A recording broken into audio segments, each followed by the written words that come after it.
Para quem não me conhece, eu sou Beca Cis, sou gerente de marketing do Canva, gerente de comunidades e também da comunidade de educação. E hoje a gente não podia estar com uma pessoa mais especial, além de Gustavo Guanabara. Guanabara, se apresenta para o pessoal do Canva, para os professores que estão assistindo a gente. Em primeiro lugar, queria agradecer o convite. Foi meio corrido, né? Sim. Está sendo meio corrido. Desculpa se a gente ficar meio apressado, mas meu nome é Gustavo Guanabara, eu sou professor no Rio de Janeiro e eu dou aula de tecnologia como um todo. Dou aula de ferramenta, dou aula de inteligência artificial, mas o meu foco principal é ensinar programação e ferramentas educacionais. Então, eu gosto muito desse assunto. Eu estava falando em off aqui para o Guanabara, além de pessoa do marketing, eu sou desenvolvedora também e aprendi Python com o Guanabara, assim como muitos desenvolvedores que eu sei que estão assistindo a gente também, aprenderam muita coisa com o curso em vídeo, com os conteúdos maravilhosos que ele faz. E, Guanabara, eu queria te perguntar qual é a grande dificuldade hoje do professor de ensinar tecnologia e inovação em sala de aula com a realidade que a gente tem hoje, né, com os alunos cada vez mais envolvidos com tecnologia, mas ao mesmo tempo lendo menos, pesquisando menos. É muito desafiador criar esse tipo de conteúdo para a realidade do jovem de hoje em dia? É porque, assim, a tecnologia, ela tá aqui para ajudar. A gente que é mais velho, né? Eu que sou mais velho, inclusive, eu sei que a ferramenta é útil, mas que eu tenho que usar ela com discernimento, com ética, não deixando ela fazer tudo por mim, porque senão eu acabo não sendo mais útil e até o resultado não fica tão legal assim. Hoje a juventude, ainda mais com ferramentas de inteligência artificial, o objetivo de muitos, que eu percebo, não é aprender para poder usar para ajudar. É aprender para botar para trabalhar por mim e eu poder ficar fazendo nada. Então, assim, hoje a minha principal luta é conscientizar de que o uso de ferramentas é importantíssimo, que ele vai te ajudar, porém, usar de uma maneira coerente. Sim. Aprender a usar pensamento crítico. Resultados de inteligência artificial sem pensamento crítico são muito perigosos. Não, com certeza, porque convenhamos, eu acredito que hoje a tecnologia ela ajuda muito a gente a ter conhecimento com facilidade, porque convenhamos, a gente tem computadores nas nossas mãos através dos celulares, a gente consegue ter acesso a um mar de informações, mas ao mesmo tempo é importante também a gente ter a curadoria do conteúdo, saber encontrar conteúdo de boa qualidade, saber pesquisar bem e também ter o pensamento crítico de olhar e analisar, essa informação é boa, essa informação não vai ser útil, enfim. Toda IA lá embaixo, você pode olhar, você que está em casa, todo chatbot, quando você olha embaixo tem a caixa para você digitar o prompt, né, para digitar o pedido, e tem um botão de enviar. Embaixo dessa caixa sempre tem: essa inteligência artificial pode cometer erros, sempre valide as respostas que eu tô te entregando. Todos os chatbots fazem isso. E tem gente que resolve fechar o olho e falar assim, não, mas ela acerta sempre. Não, com certeza. E é aquela coisa, quando eu falo de IA, eu sempre digo assim, a IA ela é como se fosse o meu estagiário, né? Isso. E como um estagiário, ela precisa ser revisada. Porque assim como quando você tem um estagiário físico, uma pessoa que está aprendendo, você vai dar tarefas para ela fazer, tarefas que são repetitivas, que você demandaria um pouco mais de tempo, mas você tem que revisar aquele conteúdo, você tem que garantir que vai estar alinhado com o que você quer, que a resposta está de fato coerente, porque um conteúdo de um estagiário você não pode pegar e mandar para a linha de produção de pronto. Eu gosto sempre de criar um paralelo que é o seguinte: os chatbots hoje, quando eu falo IA, vamos falar chatbot, que é como se popularizou, né? Quando eu estou utilizando uma ferramenta de inteligência artificial, eu gosto de dizer o seguinte: é igual conversar com o CDF da sua turma, sabe aquele cara que sabe tudo? Ele sabe tudo e ele te responde muito bem. O que ele sabe. Sim. O que ele não sabe, ele é tão bom que ele não admite não saber e ele inventa. Só que ele é tão inteligente que você ele consegue acredita. Inventar. Você fala assim, nossa, mas ele sabe do que ele tá falando. Essa resposta foi tão segura de si. É isso. É estatística. É pura estatística. Exato, exato. E é uma coisa que às vezes as pessoas ficam assim, a IA vai roubar meu emprego. Eu acredito sinceramente que não, por uma coisa muito simples. Primeiro que a IA ela é fundamentada no ser humano. Ela é baseada em informações que a gente alimenta ela.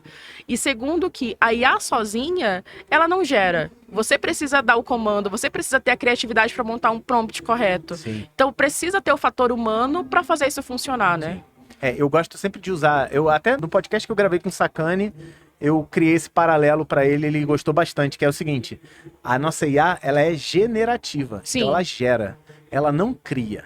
Sim. Criar tem a ver com criatividade. É verdade. A criatividade dela é mais limitada, porque ela é generativa, tá tudo bem com isso, ela não é uma inteligência criativa, ela é uma inteligência artificial generativa. Ela gera aquilo que você pediu Mas a criatividade no prompt vem de você. Então a criatividade vem do humano e ela gera aquilo que você criativamente pediu para ela gerar. Eu vou aproveitar agora o gancho para a gente trazer ainda mais uma pessoa para nossa mesa, que é a dona Priscila Kelly, que é embaixadora do Canva, Aí, ó, professora, Educreator. Quando você abre o Canva Educação e encontra aqueles modelos em português que são úteis para os professores, é a Pri que cria. Muito obrigado, então, Priscila. Ela é criadora de conteúdo do Canva, embaixadora de marca, palestrante, maravilhosa, intérprete de Libras e é formadora de professores. Por isso que eu trouxe ela para o bate-papo, porque como comentei com Guanabara, como foi que eu descobri o curso em vídeo lá nos idos de 2000 e alguma coisinha. Eu estava fazendo faculdade de análise e desenvolvimento de sistemas e a minha professora de programação e o professor de algoritmo indicaram o curso em vídeo como uma ferramenta para eu conseguir estudar mais em casa. Porque, convenhamos, você tem 3, 4 horas de aula por dia, mas para você, de fato, se aprofundar, você precisa de mais base. E eu vim completamente de humanas. Eu sou psicóloga, marqueteira, então vinha de uma outra realidade completamente diferente da programação, dos algoritmos, dos números. Então, eles me recomendaram muito o material do Guanabara como um material complementar para eu estudar mais em casa, para eu conseguir me aprofundar com facilidade. E acaba sendo indicação de professor para professor. Por isso que eu trouxe a Pri, que é formadora de professores, para falar sobre essas dificuldades e como é que vocês trabalham estimulando professores a criar melhor, né? No caso do uso da IA? Também. Porque para os professores, muitos têm resistência a novos aprendizados, embora são pessoas profissionais que ensinam outros, mas têm dificuldade em se abrir para poder aprender, a talvez ceder, que precisa aprender um pouco mais. É aquela clássica frase, Priscila, de mas eu aprendi desse jeito, é desse jeito que se ensina. Sim. E a gente acaba esquecendo, quando a gente está em sala de aula, né, a gente acaba ficando meio solidificado nisso, e a gente não abre a mente para, tipo, a educação é viva, a educação muda, a forma de aprender muda e a gente tem que mudar. Então, minha cabeça não fui sempre assim, não. Eu mudei de uns anos pra cá, desde que eu criei o projeto do online e entendi que minha sala de aula, dar aula em sala é uma coisa, dar aula na internet é outra coisa. É verdade. Eu acho que a grande sacada do curso em vídeo foi, de fato, entender que quem está assistindo em casa, assiste para. Então, o gancho precisa ser um pouco mais curto, precisa ter, de fato, uma visão também do marketing para poder fazer isso acontecer, para fisgar as pessoas. E, lógico, ter um conteúdo que seja interessante, atraente, que esteja conectado com a audiência, entendendo qual que é o público-alvo, quem é essa pessoa que vai assistir, quão pouco tempo ela vai ter para poder aprender as coisas. Quer né? ver a arma que eu mais uso no curso em vídeo? É assim, quando a gente está dando aula, a gente está em sala de aula, né? A gente vai vendo dentro dos olhos dos alunos, né? Eu falo que eu vejo o cérebro dele derretendo. Então, quando eu tô explicando um negócio, o cara vai amolecendo assim, eu falo, ih, já era, perdi esse cara. E aí eu tento trazer ele de volta. E no YouTube? Que eu não tô vendo. O que eu tenho que fazer no YouTube? Eu penso, por eu dar aula há 32 anos, falo, cara, eu sei que esse momento aqui é meio dolorido pro aluno, meio doloroso para ele poder entender. Então eu vou explicar a mesma coisa 4, 5 formas diferentes. Então na hora que eu tô preparando uma aula, eu não espero a dúvida surgir, até porque ela não vai surgir, eu tô sozinho ali no estúdio. Então eu já respondo a dúvida dele de 4, 5 maneiras diferentes. Isso acaba incomodando algumas pessoas. Ele se repete muito. Ele fala a mesma coisa 4 vezes. Sim, isso tem um nome, didática. E isso é a coisa que a Pri ensina os professores a aplicar em sala de aula, né, Pri? Sim, porque essa parte da didática, ela é importante para poder conseguir atingir a maioria dos alunos, ou pelo menos a gente tenta atingir todos, né? Mas pelo menos a maioria, as diversas formas de pensar, de entender, de aprender uma informação, um conteúdo. Então é importante isso para você que está vendo, você professor, ter essa estratégia, essa forma de passar o conteúdo, de utilizar as várias ferramentas que são possíveis. Não, com certeza. E eu acho que também é legal a gente falar da importância da adaptação do conteúdo também para diferentes realidades. Porque quando a gente fala de um material gravado, tem essa abordagem de você considerar os pontos onde o aluno que a cabeça vai para longe. Mas quando a gente está falando do professor que está em sala de aula, ele também precisa ter essa sensibilidade de adaptar o conteúdo para aquela realidade e também de ir transformando a cada ciclo, a cada semestre ou a cada ano, para que ele não crie sempre o mesmo material. O professor que dá aula com aquelas transparências amareladas, Nossa. sabe? Eu trabalhei num lugar no Rio de Janeiro, uma universidade clássica, que eles ainda tinham 5 retroprojetores. Eu falei, gente, por que vocês estão usando isso? Eles, acredite, tem professor que ainda usa retroprojetor. Eu falei, nossa senhora. Hoje tem o Canva para isso. Pra que você... Exatamente, porque você pode criar a tua apresentação uma vez, adaptar, trazer elementos novos, fazer animações com facilidade, para você conseguir animar elementos. Mais cedo a gente teve uma conversa com o pessoal do Ciência em Show, falando sobre como você consegue transformar a aula de ciência numa coisa muito mais divertida, porque convenhamos, conhecimento ele tem que ser divertido, ele tem que ser atraente. Leve, né? A gente está concorrendo hoje com rede social, com TikTok, com Viral, com tantas outras coisas que estão hiperestimulando os alunos, que o professor ele tem que ser o protagonista da sala de aula. Ele precisa montar estratégias de forma que ele chame mais a atenção para si. E como a gente estava falando mais cedo, o professor é o primeiro influenciador do aluno. E pessoas que estimulam e que marcam os alunos ao longo da vida acadêmica dele mudam, inclusive, a forma como eles trabalham, mudam a forma como os objetivos deles de vida. Tem muita gente que hoje em dia quer ser professor, que quer ser cientista, que quer ser programador, porque assistiu um curso em vídeo, porque teve a oportunidade de ver um Ciência em Show, porque teve um professor lá na infância que marcou ele com um experimento em sala de aula. Então, eu acho que é muito importante a gente valorizar o professor e ressaltar. O professor é o primeiro influenciador do aluno, o professor é o primeiro influenciador de uma criança. Fora do núcleo familiar, Exatamente, sim, né? Fora do núcleo familiar, sim. Então é muito importante a gente valorizar cada vez mais a figura do professor e facilitar a vida dele também, porque a vida do professor é corrida pra caramba, né? Demais, demais. Assim, eu gosto de, sem alguns discursos prontos, eu gosto sempre de dizer, eu participo de uma das classes mais desvalorizadas do país. É verdade. E eu sou um cara de muita sorte, porque quando eu venho em eventos assim, eu sinto a valorização das pessoas. Eu tenho como você, o seu marido, que vieram conversar comigo e tal. Então eu digo que eu tenho muita sorte, que quando eu vou pro evento, não é aquele tipo assim, meu Deus, aquele professor lá, meu Deus. Sabe? Eu vou assim, não, eu vou lá. O cara sai de casa pra poder me ver, fica horas às vezes na fila pra poder tirar uma foto e dizer o quanto meu trabalho impactou. Então eu tenho muita sorte, mas eu sempre que falam de coisa de professor, essas coisas assim, eu falo, valoriza o seu dentro de sala. Também. Porque é ele que tá te aturando, eu não te aturo. Você só dá play ali e eu estou fazendo o vídeo pra te ajudar. Mas você não, se você for me atrapalhar, você não consegue me atrapalhar. O máximo que consegue é avançar e pausar. O seu professor tá ali te aturando, então valoriza ele também, sabe? Não, assim, eu sou uma pessoa muito sortuda, porque eu tive professores, assim, excelentes ao longo da minha graduação em psicologia, também no desenvolvimento de sistemas. Na minha vida acadêmica toda, eu fui abençoada com excelentes professores que me estimularam a buscar mais. Que bom. E são muitas, como eu te falei, eu te conheci através de uma professora, tanto é que Guanabara foi, assim... O nome dela, Roberta, né? Renata. Professora Renata, de novo, um abraço pra senhora. Porque eu não podia deixar de mandar para ela assim, eu encontrei o Guanabara, olha isso. E eu acho muito incrível isso, de a gente valorizar de fato o professor que está na linha de frente da sala de aula. Sim. Porque eles têm todo um trabalho de construir um conteúdo, de tentar passar para o aluno da forma mais didática possível, entendendo as dificuldades, entendendo as diferentes realidades. E eu tenho muita certeza que, assim, se a Renata, lá no meu primeiro período de programação, não tivesse olhado para mim e falado assim, olha, eu acho que a Rebeca tem potencial, mas eu tô vendo esse ponto de dificuldade, vou indicar esse outro material alternativo, porque talvez a didática do Guanabara consiga complementar a minha em outros pontos, e aí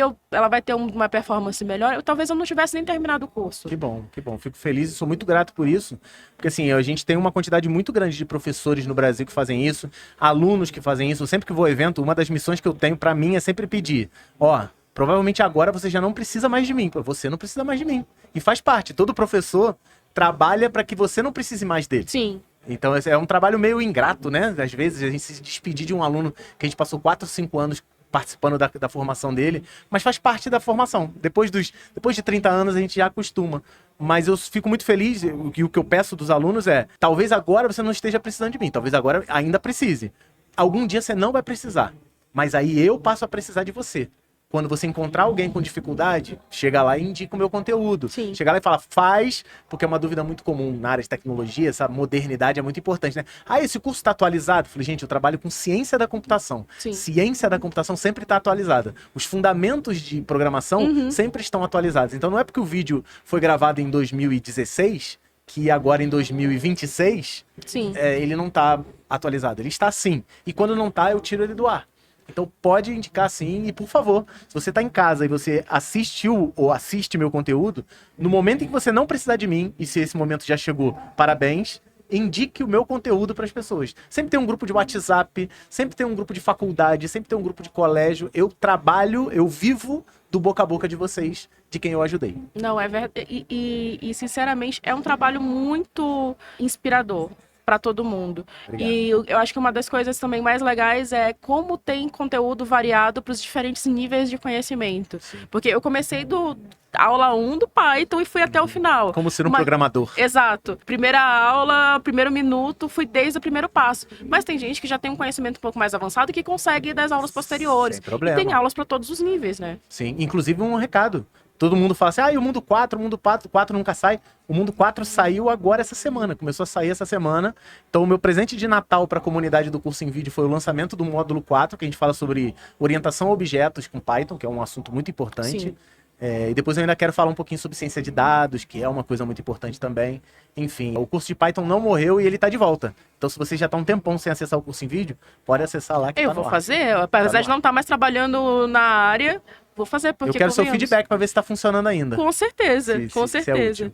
E Pri, deixa eu te perguntar uma coisa. Você que trabalha com formação de professores, quais são as dificuldades que você encontra hoje na hora de treinar outros professores a criar materiais didáticos? A primeira que eu já falei é a aceitação do próprio professor de que ele precisa estudar mais, que é necessário.